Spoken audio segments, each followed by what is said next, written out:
मधुर मधुर नाम सीताराम सीताराम।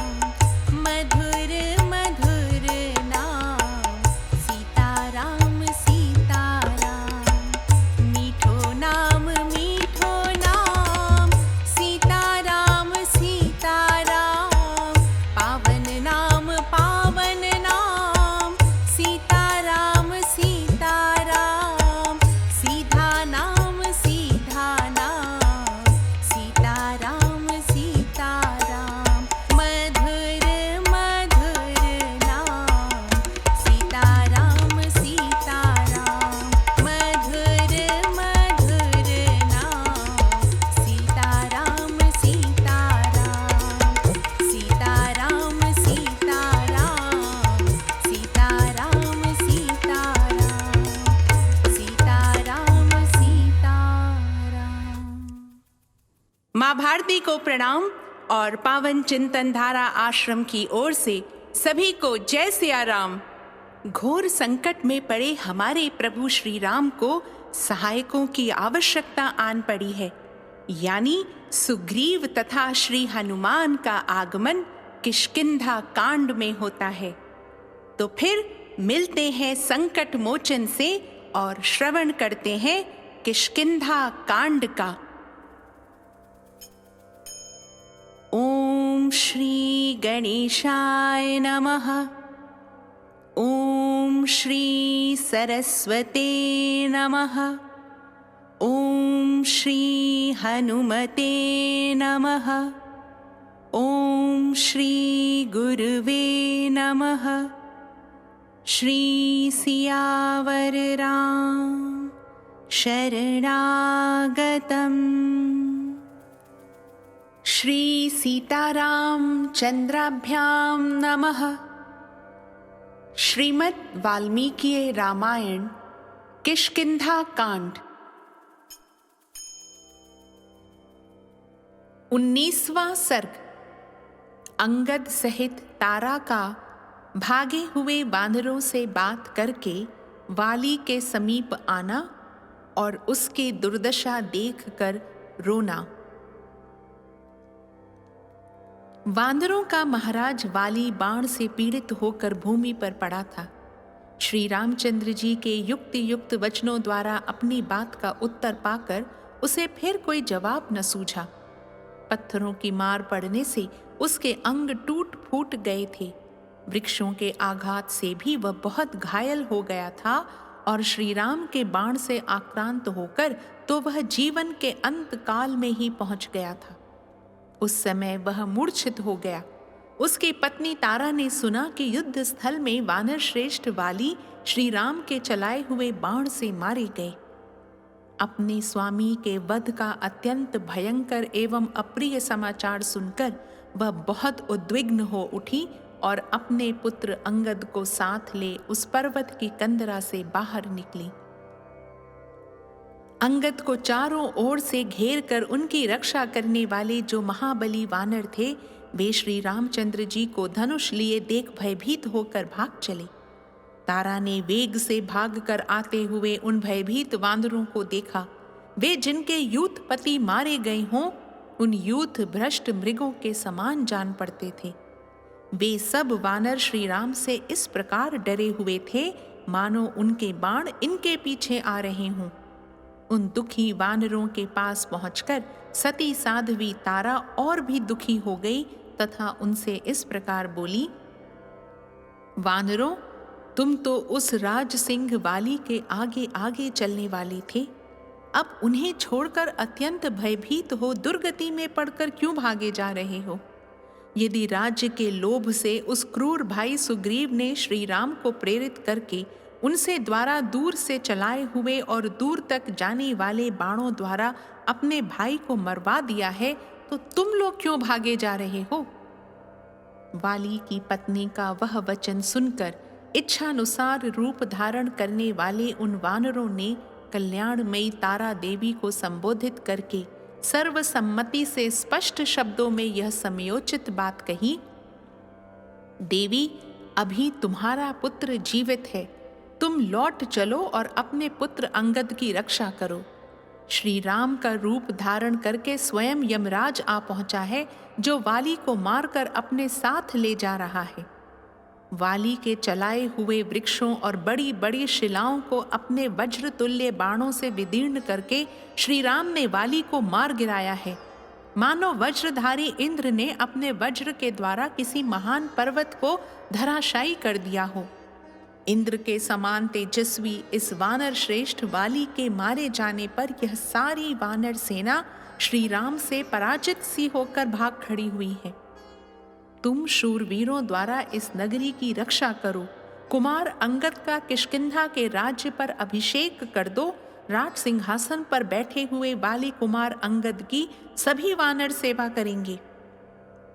अथवा सुमुखी, अब इस नगर में तुम्हारा रहना हमें अच्छा नहीं जान पड़ता, क्योंकि किष्किंधा के दुर्गम स्थानों में अभी सुग्रीव पक्षीय वानर शीघ्र प्रवेश करेंगे।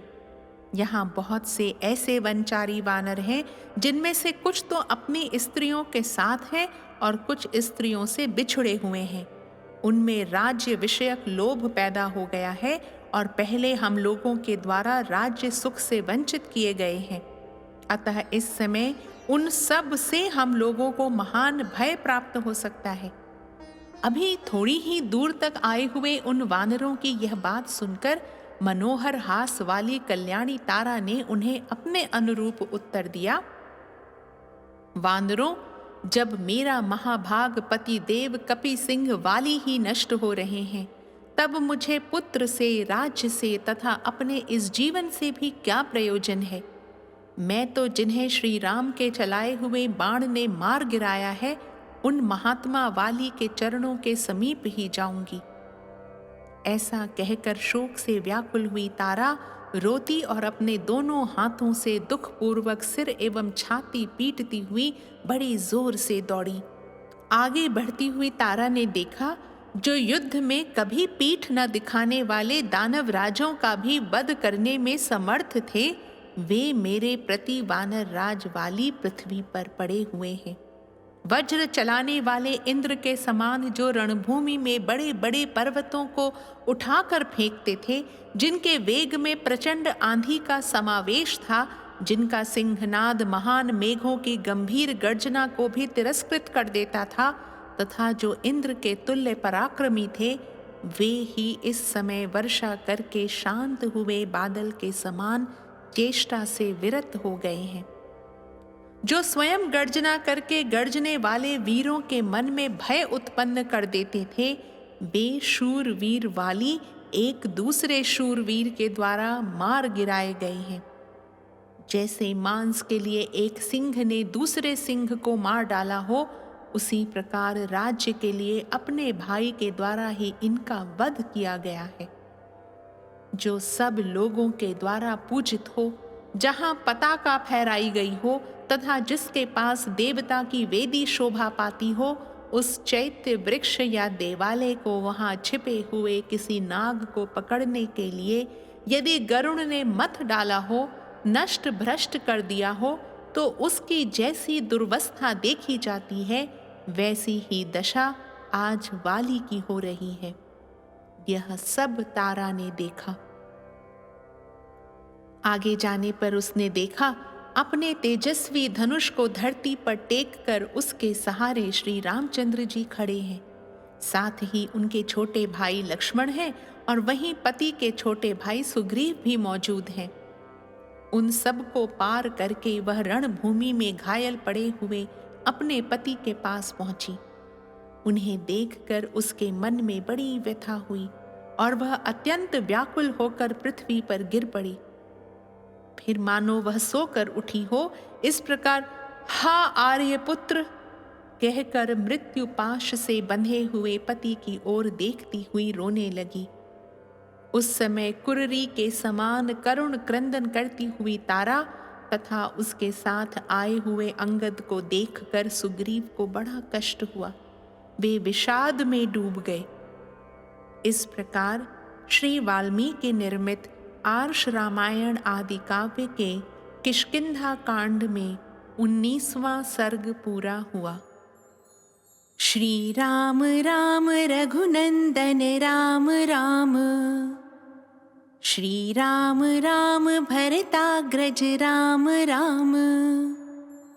श्री राम राम रणकर कश राम राम। श्री राम राम शरणं भव राम राम।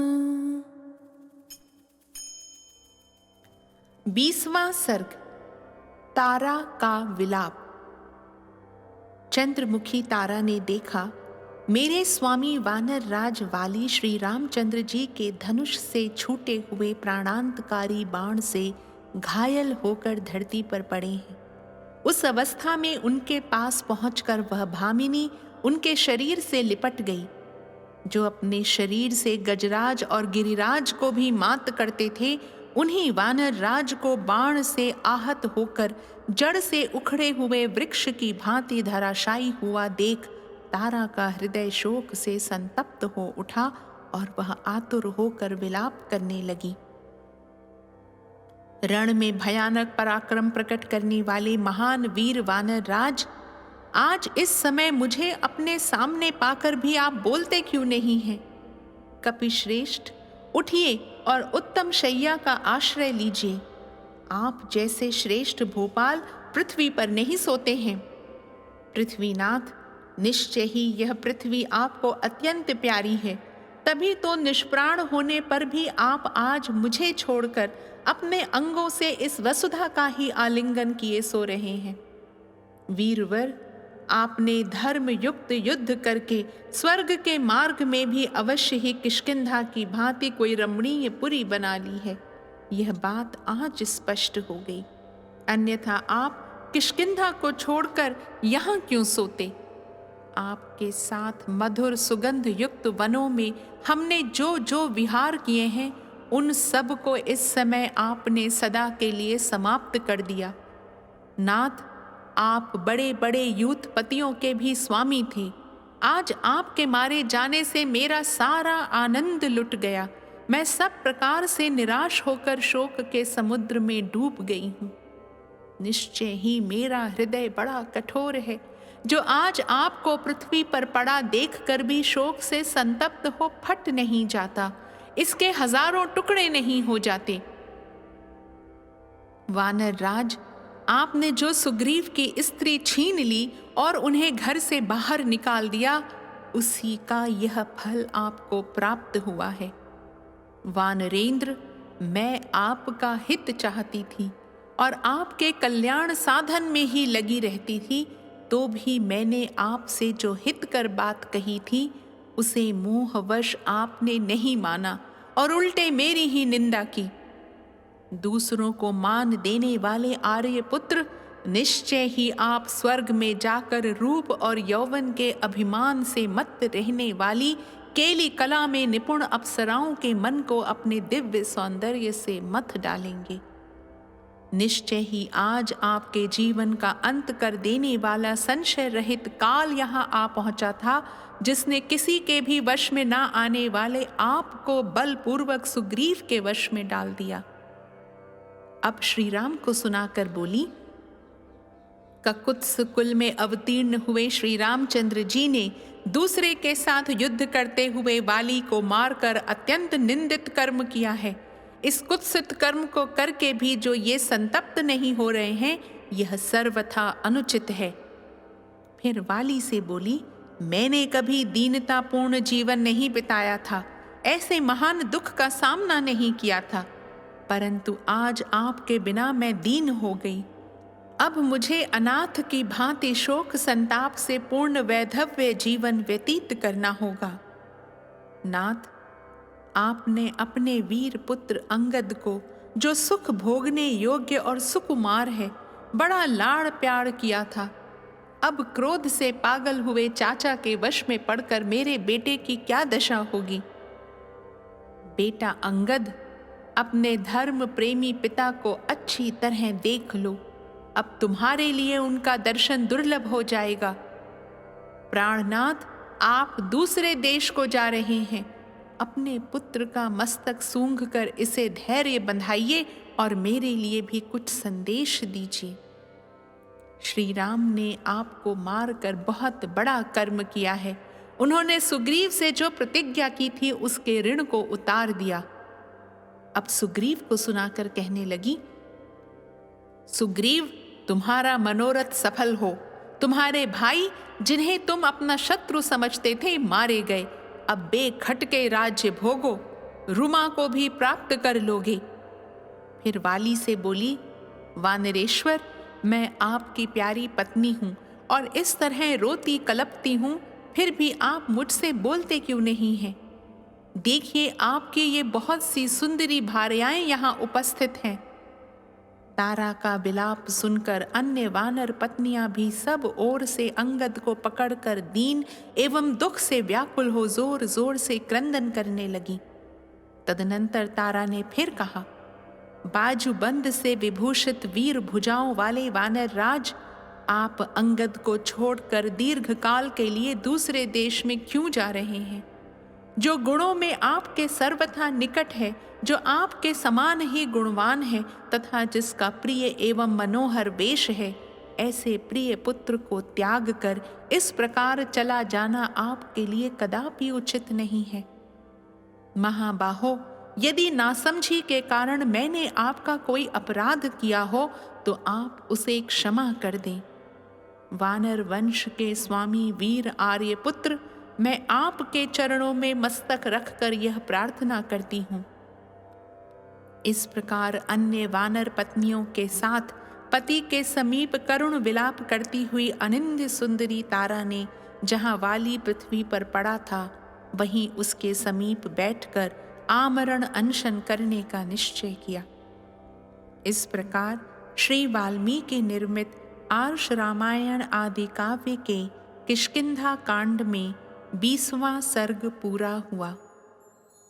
श्री राम राम रघुनंदन राम राम, श्री राम राम भरताग्रज राम राम, श्री राम राम रणकरकश राम राम, श्री राम राम शरणं भव राम राम।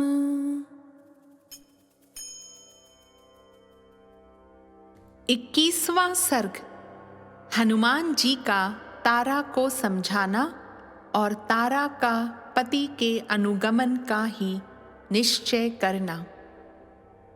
तारा को आकाश से टूटकर गिरी हुई तारिका के समान पृथ्वी पर पड़ी देख वानर यूथपति हनुमान ने धीरे धीरे समझाना आरंभ किया। देवी, जीव के द्वारा गुण बुद्धि से अथवा दोष बुद्धि से किए हुए जो अपने कर्म हैं, वे ही सुख दुख रूप फल की प्राप्ति कराने वाले होते हैं। परलोक में जाकर प्रत्येक जीव शांत भाव से रहकर अपने शुभ और अशुभ सभी कर्मों का फल भोगता है। तुम स्वयं शोचनीय हो, फिर दूसरे किस को शोचनीय समझकर शोक कर रही हो? स्वयं दीन होकर दूसरे किस दीन पर दया करती हो? पानी के बुलबुले के समान इस शरीर में रहकर कौन जीव किस जीव के लिए शोचनीय है? तुम्हारे पुत्र कुमार अंगद जीवित हैं, अब तुम्हें इन्हीं की ओर देखना चाहिए और इनके लिए भविष्य में जो उन्नति के साधक श्रेष्ठ कार्य हों उनका विचार करना चाहिए। देवी, तुम विदुषी हो, अतः जानती ही हो कि प्राणियों के जन्म और मृत्यु का कोई निश्चित समय नहीं है। इसलिए शुभ परलोक के लिए सुखद कर्म ही करना चाहिए। अधिक रोना धोना आदि जो लौकिक कर्म व्यवहार है उसे नहीं करना चाहिए। सैकड़ों हजारों और लाखों वानर जिन पर आशा लगाए जीवन निर्वाह करते थे, वे ही ये वानर राज आज अपनी प्रारब्ध निर्मित आयु की अवधि पूरी कर चुके। इन्होंने नीति शास्त्र के अनुसार अर्थ का साधन राज्य कार्य का संचालन किया है। ये उपयुक्त समय पर साम दान और क्षमा का व्यवहार करते आए हैं, अतः धर्मानुसार प्राप्त होने वाले लोक में गए हैं। इनके लिए तुम्हें शोक नहीं करना चाहिए। सती साध्वी देवी, ये सभी श्रेष्ठ वानर, ये तुम्हारे पुत्र अंगद तथा वानर और भालुओं का यह राज्य सब तुमसे ही सनाथ हैं। तुम ही इन सब की स्वामिनी हो। भामिनी, ये अंगद और सुग्रीव दोनों ही शोक से संतप्त हो रहे हैं। तुम इन्हें भावी कार्य के लिए प्रेरित करो। तुम्हारे अधीन रहकर अंगद इस पृथ्वी का शासन करें। शास्त्र में संतान होने का जो प्रयोजन बतलाया गया है तथा इस समय राजा वाली के पारलौकिक कल्याण के लिए जो कुछ कर्तव्य है वही करो, यही समय की निश्चित प्रेरणा है। वानर राज का अंत्येष्टि संस्कार और कुमार अंगद का राज्याभिषेक किया जाए। बेटे को राज सिंहासन पर बैठा देखकर तुम्हें शांति मिलेगी। तारा अपने स्वामी के विरह शोक से पीड़ित थी। वह उपर्युक्त वचन सुनकर सामने खड़े हुए हनुमान जी से बोली, अंगद के समान 100 पुत्र एक ओर और मरे होने पर भी इस वीरवर स्वामी का आलिंगन करके सती होना दूसरी ओर, इन दोनों में से अपने वीर पति के शरीर का आलिंगन ही मुझे श्रेष्ठ जान पड़ता है। मैं ना तो वानरों के राज्य की स्वामिनी हूं और ना मुझे अंगद के लिए ही कुछ करने का अधिकार है। इसके चाचा सुग्रीव ही समस्त कार्यों के लिए समर्थ हैं और वे ही मेरी अपेक्षा इसके निकटवर्ती भी हैं। कपिश्रेष्ठ हनुमान जी, अंगद के विषय में आपकी यह सलाह मेरे लिए काम में लाने योग्य नहीं है। आपको यह समझना चाहिए कि पुत्र के वास्तविक बंधु सहायक पिता और चाचा ही हैं, माता नहीं। मेरे लिए वानरराज वाली का अनुगमन करने से बढ़कर इस लोक या परलोक में कोई भी कार्य उचित नहीं है। युद्ध में शत्रु से जूझकर मरे हुए अपने वीर स्वामी के द्वारा सेवित चिता आदि की शैया पर शयन करना ही मेरे लिए सर्वथा योग्य है। इस प्रकार श्री वाल्मीकि निर्मित आर्ष रामायण आदि काव्य के किष्किंधा कांड में 21वां सर्ग पूरा हुआ। श्री राम राम रघुनंदन राम राम, श्री राम राम भरताग्रज राम राम, श्री राम राम रणकरकश राम राम, श्री राम राम शरणं भव राम राम।